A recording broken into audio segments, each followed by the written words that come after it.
تخيل تخيل لو انا جبت واحد منكم وقلت لك تعالى يا عم تعالى، انا عايز الشارع بتاعكم بس تبقى انت قيوم عليه النهارده. تخيل يعني ايه قيوم عليه النهارده يوم واحد بس. تخيل طب يعني ايه قيوم عليه يعني هترتب رزق كل واحد فيه وهتحل مشاكل كل واحد فيه، واي واحد النهارده يحصل له مشكله في الشارع مش هيقول يا رب، هيجي لك انت يقول لك الحقني.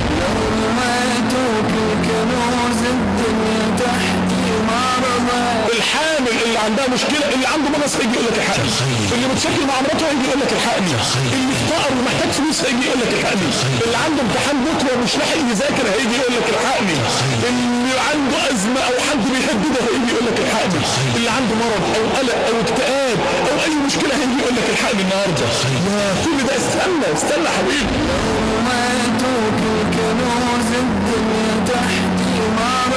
وظبط لهم كل حاجه ثانيه بقى، ظبط لهم نسب الهرمونات في دمهم ونسب الاكسجين في الغلاف الجوي ونسب الغلاف الجوي من فوق عشان الاشعه الكونيه ما تحرقهمش. استنى وكل عصفوره في شجره من شجر الشارع وكل نمله او حشره في الشارع اعمل لها كل ده كمان.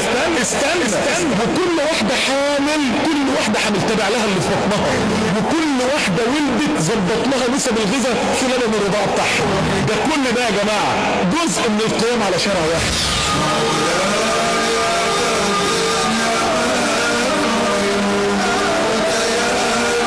الله قيوم على الكون كله سبحانه وتعالى. ربنا بيقوم الكون كله، كل الكون بيقوم سبحانه وتعالى في وقت واحد، ودي حاجه مذهله العقل يتوه فيها.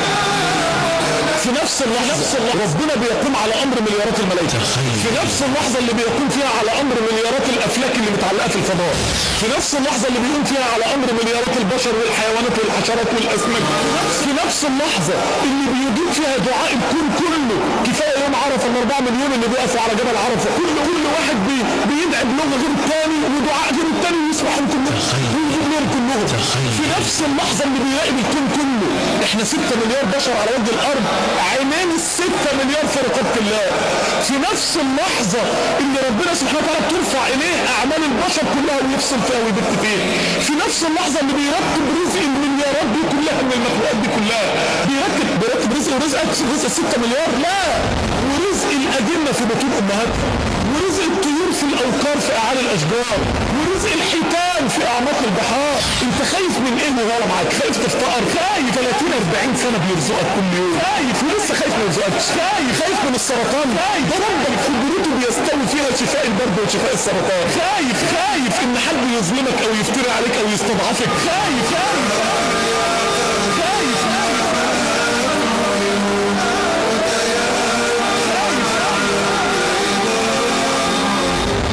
كان احدى نساء السلف كانت فقيره ولها كوخ صغير كده حقير، فجاء امير من الامراء بنى قصر عظيم جنب الكوخ بتاعها، فراح بقى يتفقد القصر بتاعه فلقى جنب الكوخ حقير كده، قال ايه ده؟ ما هذا؟ قالوا ده كوخ امراه غلبانه فقيره، قال شيلوه اخدموه من هنا. ظالم متكبر ما هوش عارف الفقيره الغلبانه دي ممكن علاقتها بالله شكلها ايه، ممكن حالها مع الله في الطب الاخير شكله ايه. فلما رجعت لقت بيتها اتهدم، قالت ما حدث؟ قالوا لها ان الامير امر ان يهدم منزلك. ما اتكلمتش ما نطقتش، رفعت بصرها الى السماء وقالت يا رب قد كنت في السوق اسعى على رزقي فاين كنت انت يا رب؟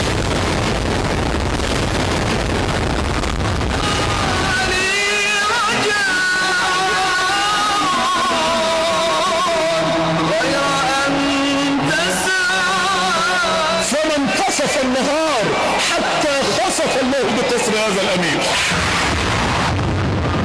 انا عايزك تعرف وعايزك تعرفها ان عزك وذلك بكلمه واحده مني، ان غناك وفقرك بكلمه واحده مني، صحتك ومرضك بكلمه واحده مني، سعادتك وشقائك بكلمه واحده مني، ان دخولك الفردوس الاعلى او دخولك جهنم بكلمه واحده منه، كلمه واحده كن فيكون. ليك رب بالحظه دي ولسه في حياتك مشكله، الله لا اله الا هو ملكش غيره. يا رحمن يا ذا الجلال يا انسوا يا جماعه والله ما لكم غيره. اقعدوا ساجدين ليل نهار، اعبدوه اوعوا تعصوه، اوعوا تغضبوه، اوعوا تسيبوه احسن يسيبكم، اوعوا تخسروا علاقتكم بيه، اعبدوه.